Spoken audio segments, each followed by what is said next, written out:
kick things off with last night's Met Gala. Now, the magical night when the world's most fashionable cultural icons try to figure out how the they're gonna fit their spiky headdress into an Uber pool.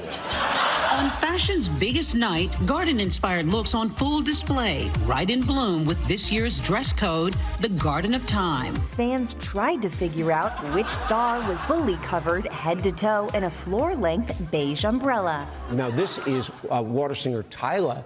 So many people talking about this. She had to be carried up the stairs of the Met.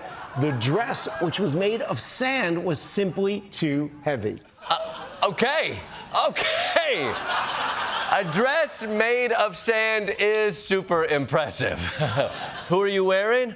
Coney Island. Thank you very much. I like how she had 4 people carry her up the stairs. I bet Joe Biden saw that and turned to the Secret Service like, let's just do that from now on.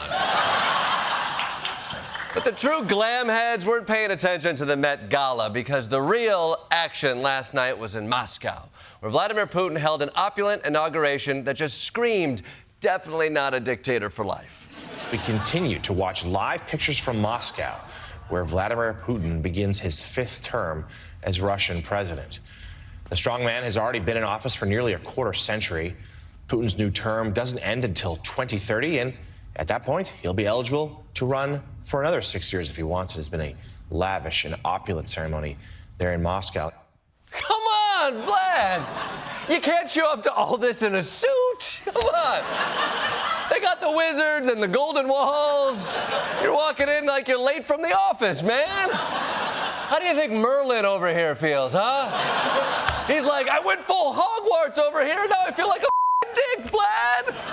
You act like you don't even want to be here, but this is your whole thing. I mean, I'm not criticizing you. You're the one with the poison, but still, we could have done this over Zoom.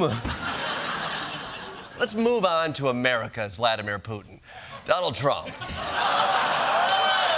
It's now week 4 of the Trump trial, and boy, time flies when you're constantly falling asleep in court, doesn't it?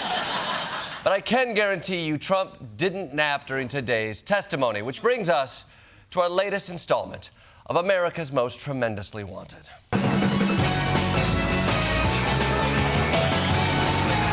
The whole thing is a scam. Today was the biggest day yet in the trial of Donald Trump because today, Stormy Daniels herself took the stand. And you could tell from the start that the coverage was going to be delicate. Right now, in the courtroom, our reporters in there are sending us notes, updates every second that they can. And Mr. Trump's defense attorney, Susan Nichols, is saying, quote, we're informed the second witness today will be Stormy Daniels. We want to renew our objection to her testifying, particularly about any details of any sexual acts. That is Mr. Trump's attorney. The prosecutors is also saying, quote, in terms of the sexual act, it will be very basic. I can't believe I have to read this on television. It's not going to involve any descriptions. Better you than me, Jake. It's not going to involve any descriptions of anything in particular. So just read it. Oh, come on, Jake Tapper and Dana Bash.